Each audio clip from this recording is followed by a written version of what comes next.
You're listening to Leadership Powered by Common Sense with your host, Doug Thorpe. Here's Doug. Well, hey, everybody. Hope you're having a great day. This is Doug Thorpe, and we're on another episode of Leadership Powered by Common Sense. Today, I've got a guest who has a great story to tell, and it is focused on the smaller and middle-sized businesses. He represents a company called 90.io. If you haven't heard about it, we're going to let you know what it's all about. But his name is Cam Lawson. Cam, welcome to the show, man. Man, thank you for having me. I'm excited to join and have a conversation. Yeah. We were talking in the green room. I was introduced to 90.io by a fellow coach that I do a lot of work with. And where we kind of got started, and I'm going to let Cam tell the real story, but 90.io is a technology that allows a business to implement a bona fide operating system. And we're going to talk a lot about operating systems, the OSs. There's a couple of OSs in the small business world that we can get into and talk about, but Cam, as is a little bit of a tradition here, give me a sort of a backstory on your journey and how you ended up landed there with 90. Yeah, absolutely. So really went in college and actually studied to be in the ministry. So to be a pastor, actually. So went down that path. Started out in communication, and then ended up starting to just had actually a speech teacher going, hey, you should really start to get a little bit more, if this is the long-term path, take more, ministry related courses. And so I went down that path and then started working in nonprofit right out of college in a ministry and more of like a counselor type role for a boys shelter, and then didn't make a ton of money and just needed to pay the bills. So I had also started working at the YMCA.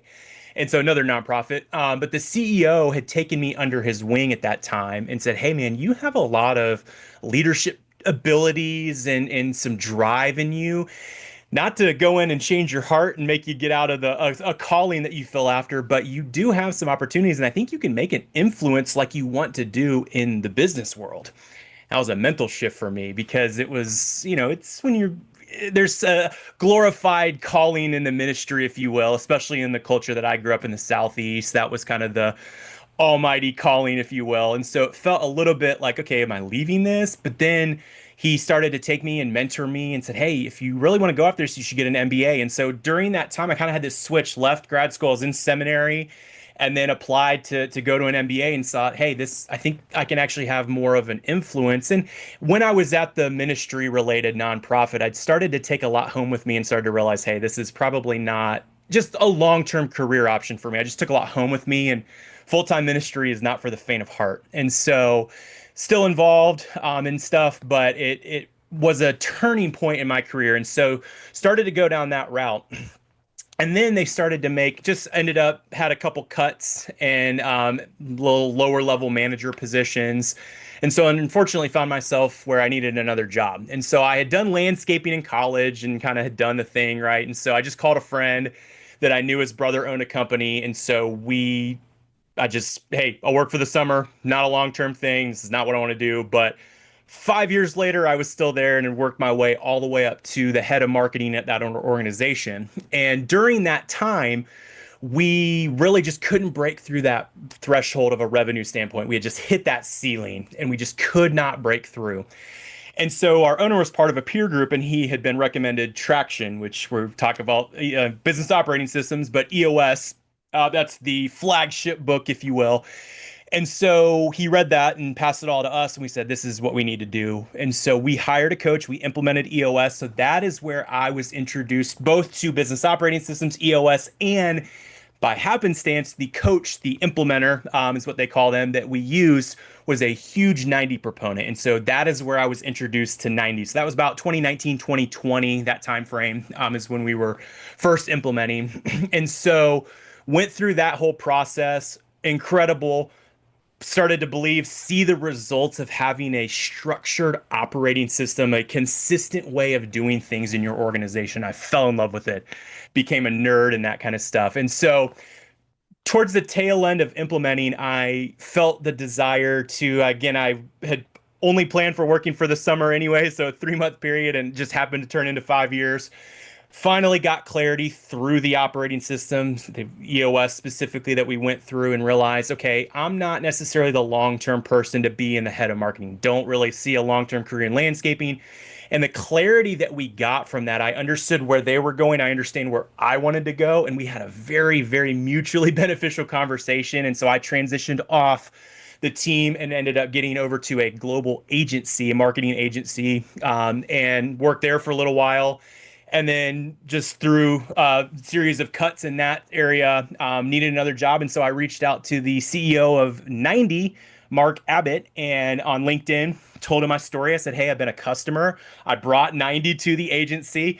Really big believer, been an evangelist for you, and would love an opportunity to work for you. And so he said, this is awesome. Here's who you need to talk to. And the rest was history. And so I've been there since early 2023. So that's how I inevitably got to 90. So I was a customer of 90, joined the client side when I first started, and then have moved over to our partnership side, which works with coaches, consultants, basically our channel of how we resell 90 through coaches working with their clients and promoting it. So Yeah. So let's level set. Let's talk about what is 90IO.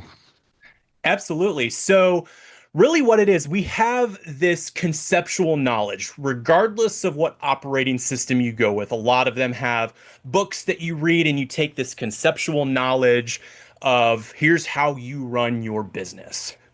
What a lot of times is lacking is the structure that's involved of actually getting into the organization and having a single source of truth where everything can be housed. That is what 90 is. 90 is the structure for you to implement a business operating system. Doesn't matter which one it is. It's going to give you that structure. You can even build your own if you want. Start to call things whatever you want to call it. You can change all the language in it. But what we have are some templates that are preset. So if you're running on Pinnacle, or if you're running on Scaling Up, or you're running on EOS, we have pre-built templates of 90 that have all the terminologies and things pre-built. So all you have to do is go in there and enter your data in there. Turn them on. Yeah. Yep.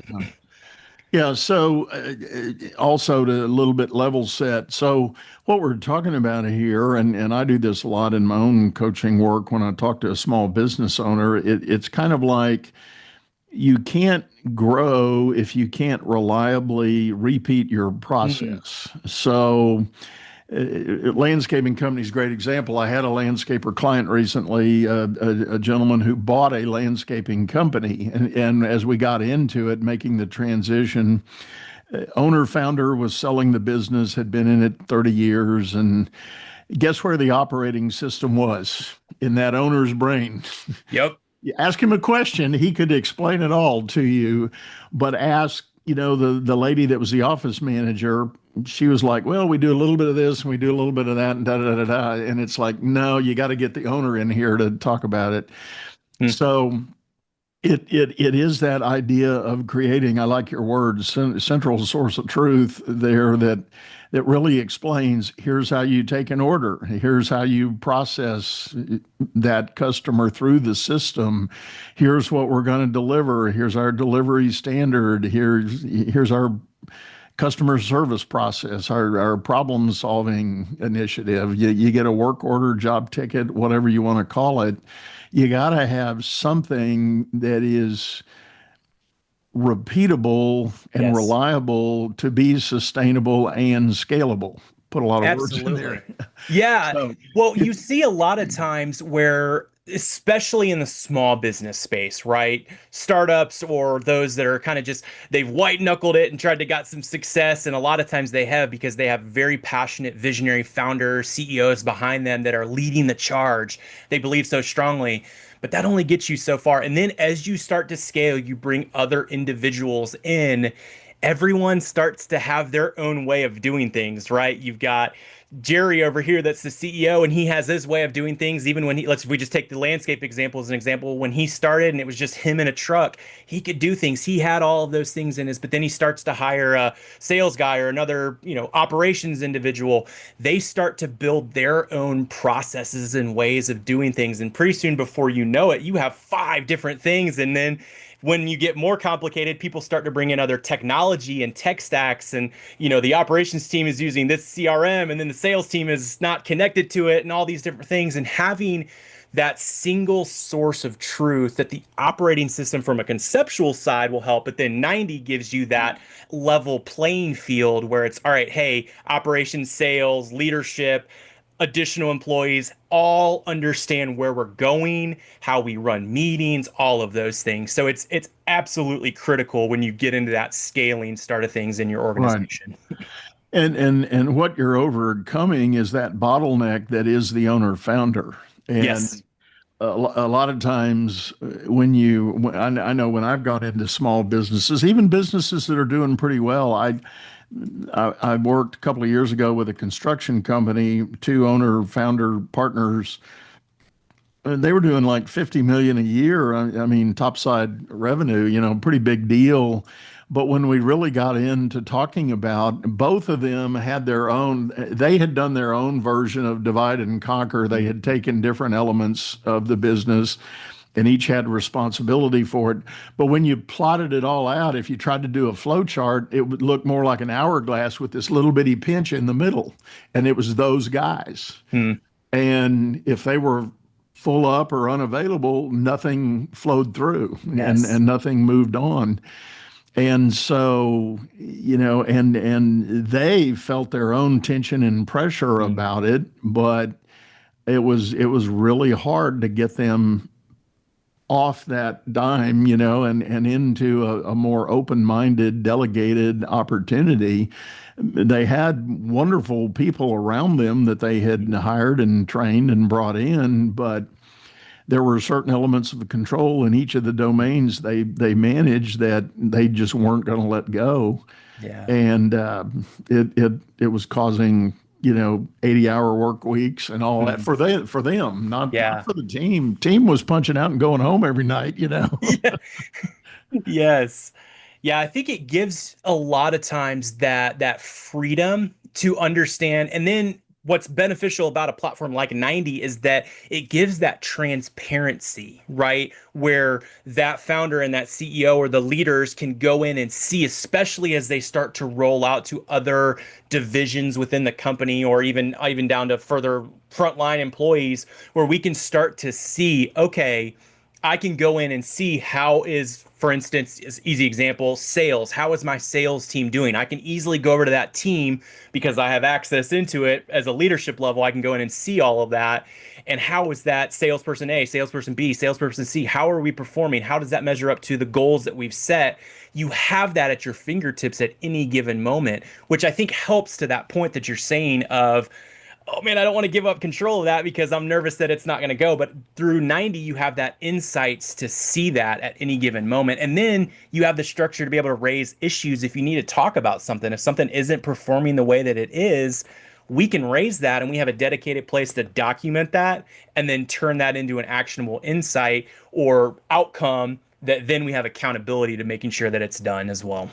Yeah. I love it. And so many of these operating systems, and we'll use EOS as an example, they have a notion of tracking big priorities, or as EOS calls it, big rocks. And when you think about it from a business standpoint, that is exactly how businesses grow. You decide strategically on certain initiatives, like we're going to launch a new product line. Okay, great. Fine. What does that look like? What do you expect? What's your timeline, et cetera, et cetera? And you've got to have some kind of systematized process for tracking that and keeping it on track and not getting interrupted by other bright, shiny objects that may come along. Yes. And I think it also, there's a level, and I've seen this a lot as I've dialogued. There's obviously massive generational things that are happening right now. We have the baby boomers that are still involved. We have Gen X, we have millennials, and now Gen Z is in the workforce too. And so there's four different generations. And what I've seen a lot, especially in my generation, I'm in the millennial generation and then Gen Z, there's a lot of wanting to be involved in organizations where they find the vision and the mission of where that organization is going after. They want to feel a part of that. And I think that's one of a really unique thing that 90 allows, especially, and I would argue a business operating system. It allows you to have that personal touch where here's where I am playing into the overall vision of the organization. So from a high level, I want to work for an organization that I believe in the mission, right? Where we're going.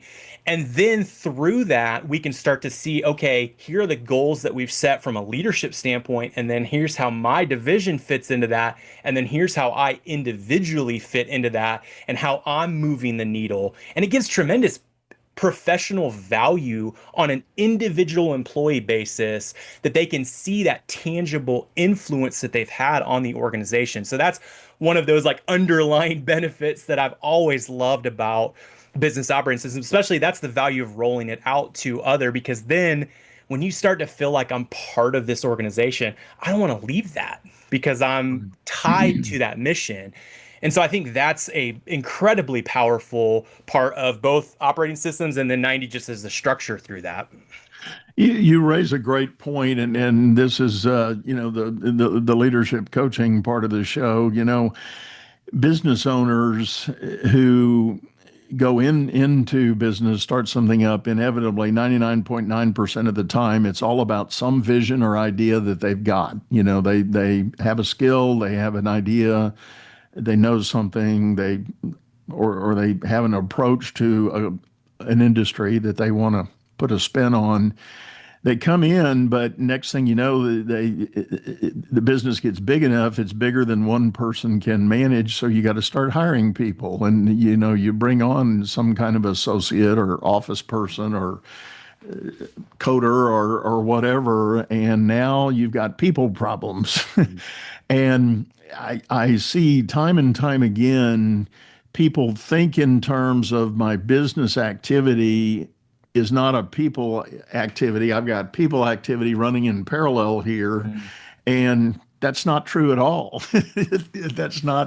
That is very much your problem. And to your point, the more you can do as an owner, founder, leader in a business to bring your team along, help them connect with the vision, whatever it may be. If you want to be the five-star landscaper in Albuquerque, New Mexico, well, all right, go for it, But what does that mean? What does that look like to customers? You have to define all of that.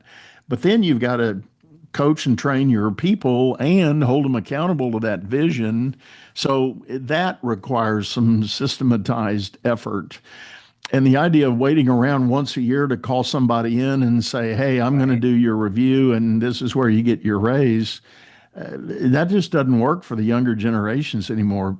Yeah, absolutely. I mean, I'm a walking testament to the value of that, because when I implemented EOS at the landscape company, we went through that whole process, and it's a very involved 2-year process where we're really going in, we're really setting vision for where we want to be from 10-year down to 3-year down to 1 year, and you're constantly going on a 90-day world where you're executing in 90-day increments, right? And so I was very clear on where we were going, and that gave me an understanding, because I know myself, done a lot of internal searching, if you will, to figure out what I want to do long term. And I was able to come to the conclusion that it wasn't a subjective thing. It was based in the data of, hey, here is where we have agreed as an organization that we believe is best. And at that moment, it was, all right, I'm not the right person to get you there. That doesn't mean I'm a bad person. That doesn't mean that you're going to a bad place. It's just we're not in sync. And that means I need to get off the bus. And that's okay. Made it super clear.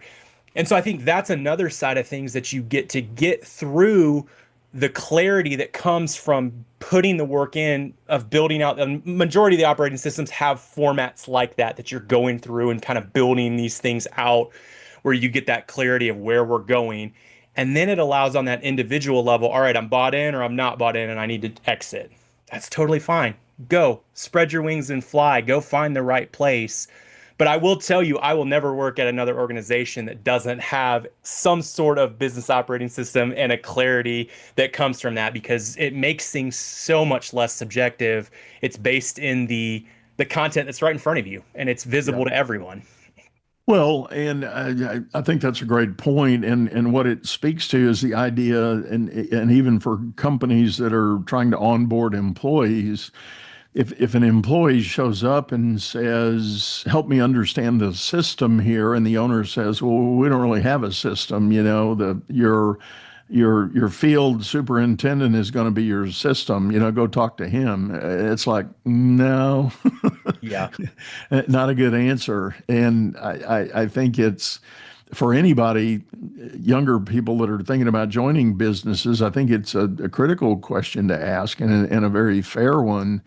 Because if the company you're getting ready to join doesn't have something like that's a giant red flag that this company's probably already maxed out. Whatever they're Yeah. doing today is probably it.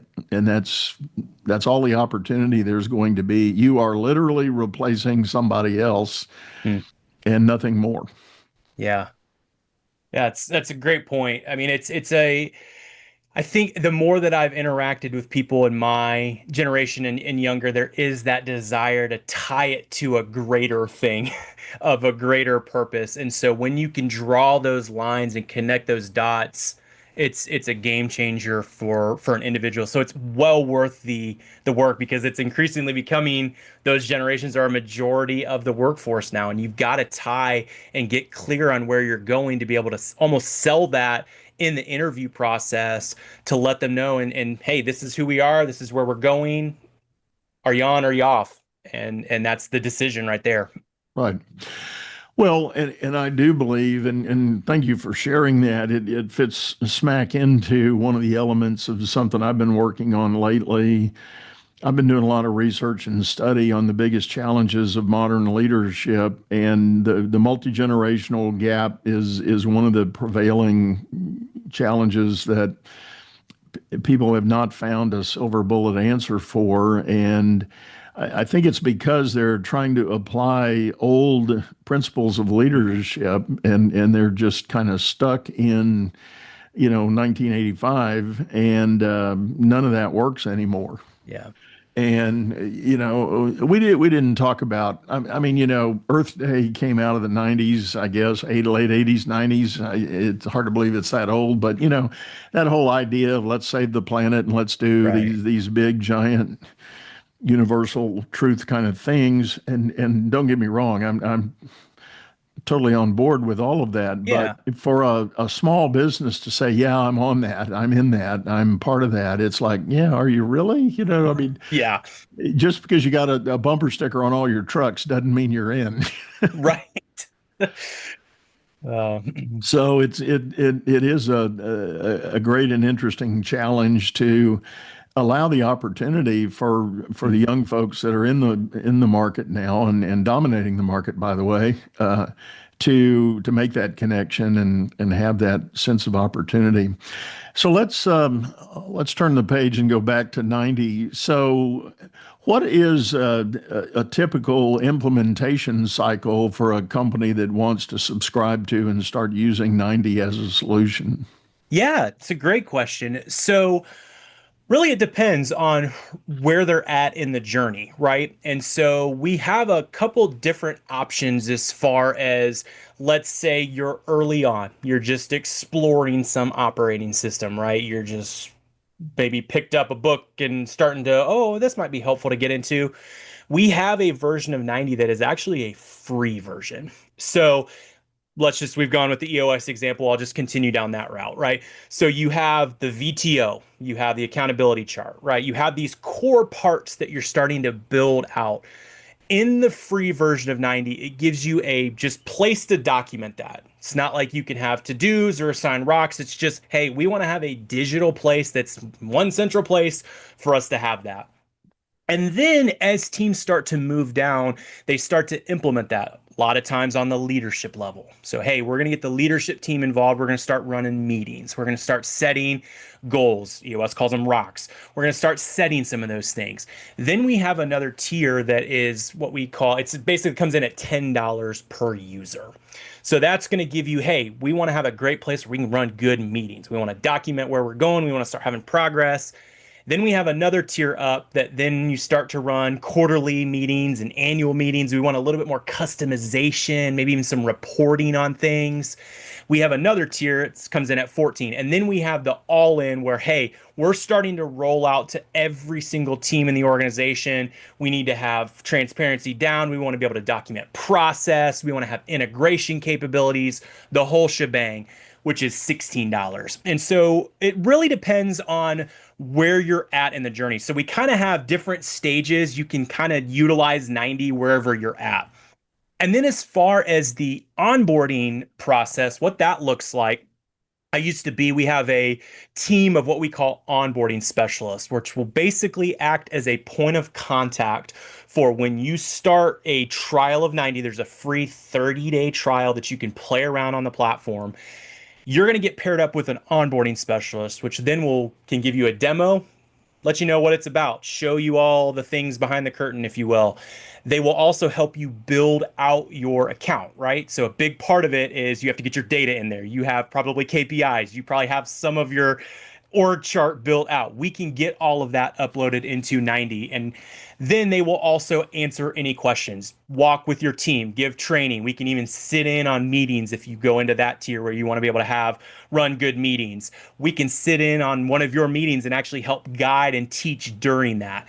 So it really is whatever you need from a support standpoint, and that doesn't cost anything. The onboarding is totally free. So during that free 30-day trial, you can work with the onboarding specialist, and then let's say you're not quite got all your data in. It's not like at the end of the trial period, the onboarding specialist is gone. You have that onboarding specialist for as long as you need to get set up.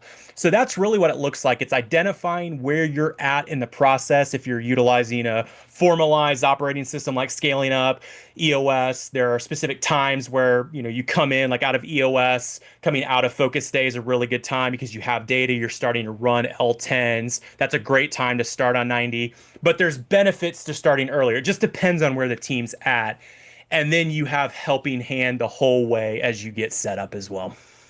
Yeah. Now, are there process elements like, for instance, I'm thinking we'll stick with the landscape example. Yeah. I'm thinking of a landscape contract. So, I call my landscaper and I'll say I want to totally redo my backyard. Rip out everything, give me some new stuff, give me some new ideas, and they come in with a nice graphic design. I sign off on that, and then they start mobilizing the crews to come in, and it's all done in steps and phases. All that is in 90 if I want it to be. I'm glad you brought that up. So the way that we always distinguish, right? So there is a CRM, right? So when I was at the landscape company, we had a CRM like thing that was very industry specific. And I'm not sure if they're still on it, but it was Service Autopilot at the time, which basically allowed you to estimate, send job, rundowns, then start to deploy out assets and actually deploy to the operations team. That functionality was not in 90. So where we draw the line, right? 90 is going to be when you're working on the business. So we are meeting as a leadership team. We're working on how do we improve the bottom line? How do we achieve our vision? All of that aspect. Then the CRM or estimating software, whatever it is, that's working in the business. So we're not really going to have much of that. Sometimes they overlap, right? You have maybe an issue that comes up with a client and it translates into a departmental meeting. We need to talk about this as a team, that then a to-do gets assigned in 90, that then the actual execution on that then is done in the CRM or a call is made. But there's not really, you're not going to be sending estimates, if you will. Now, where that could overlap a little bit is in our knowledge portal, which is basically a process documentation and borderline LMS system. We could have pre-built templates for an estimating thing that could live within 90 if you do things very much in person. Hey, I can go into 90 and have access to that and then print that off and then have that. So it could be documented in there, but it's not going to house client data like a traditional CRM would. Oh, and not a project management software either. So not really. The rock aspect is definitely more, all right, hey, we're working on the business. What is a rock that's going to lead to a specific goal that we've set for the year that's going to achieve that? And then you can build out milestones within a rock. but it's not going to have the traditional like landscape is a good example, or even the agency that I was at was very heavy on time tracking of resource allocation and all that kind of stuff. It's not really going to do a lot of that. I mean, I'm sure there's workarounds. I'm sure there are people out there doing it, but it's not designed for that. It's definitely, Right. hey, here's Right. the vision where we're going. We're going to build rocks, and then milestones are just kind of steps underneath a rock to keep me on track, if you will. Yeah. Yeah. There are so many of those other platforms out there like Monday and Yeah. Right. And even ClickUp, does a pretty good job of setting up routine recurring project steps and And a templates big for that push sort of for thing. us is to integrate, right? So those two that you just mentioned, Asana is another one. Those Asana, yeah. integrations are coming down. They're actually working on that right now. I think it should be launched. I think it's next quarter that will have a true integration. So if you have things set up, you can integrate with 90 to, ideally let your systems talk to one another, because it can be what 90 hopes is that we can limit your tech stack, that you don't have 1,700 different software subscriptions. But we also understand, especially in industry specific things, there are going to be other tools that you need. So our goal is to have them all communicate, where you have this seamless tech stack that all communicates to one another. So that is the plan, to integrate with most of the major project management softwares, with the plan to have an open API by the end of the year as well. Yeah. Well, and that's the classic model of it now. So I can't let you off the hook without asking the question, what are you guys doing with AI? Yeah, it's a great question. So there are aspects that are already in. So we have a internal AI that we're developing. And so a lot of it right now is around kind of the help aspects. If we need some help, need to chat, like a chat bot type thing. And then we also have something that's in beta testing right now, which is a many people use in the rock or project setting, the SMART framework. So our AI can actually help. You'll have a conversation with it, and it will help you build out a smart rock on the platform, which is really cool. And then we have some future stuff that we're very excited about, of more just benchmarking abilities and some stuff like that. So lots of things. We're definitely in the crawl state of the AI. We know that's the way of the future, but that is the long-term plan, is to have AI a lot more engulfed into the experience on the platform. Love it. Love it. Well, Cam, this has been great. I think we're about up on time for this episode, but thanks for sitting in and sharing with us. Tell folks the best way to get a hold of you. Yeah, great question. So really, I mean, LinkedIn's a great way to get in touch with me. I am on there all the time. Sometimes the LinkedIn messages are usually the last one to go for me. So it's I have to stay on top of those. But that's a great place. And then you can also, my contact info, if you want to book a meeting directly with me, my scheduling link is right there. So that will lead you straight to me. So feel free to take advantage of that. I would love to be able to talk with you about anything 90, anything business, anything communication. I have a PhD in communication, so whatever you want to talk about, happy to dialogue on. But I'd say LinkedIn, it's just Cam Lawson 90 is the actual URL, if you will. But if you search Cam Lawson, I should show up. Awesome. Awesome. Well, as always, folks, we're going to have those links in the show notes. And I want to share a disclaimer. I am a channel partner with 90IO. So that's one of the reasons I was interested in getting Cam on the show here. So if you want to have a further talk, I'm happy to support that as well. And I do that as part of my business advisory practice. To help companies set up systems and get that system work done so that you can grow and scale. Something that's not repeatable or reliable is not scalable. I'll say it again. It's an old phrase, but it's a gospel truth that you can't avoid. So for those businesses that tend to get capped out and plateaued, that inevitably is the culprit. And I've seen it time and time again. I've seen it decade over decade that that's one of the hardest things for a small business owner to get their head around and get taken care of. But I also want to remind you that we have a video version of this show over on YouTube, channel by the same name, Leadership Powered by Common Sense. Hop over there, check out our archives, and leave us a comment. Let us know if you've got an idea for something you'd like to hear in a future episode. Would love to entertain that. But with that, I think we're done for today. We're going to sign off, say goodbye. Go out there and make it a great day. You've been listening to Leadership Powered by Common Sense, hosted by Doug Thorpe. If you would like to know more about the coaching and advisory services he provides, visit dougthorpe.com.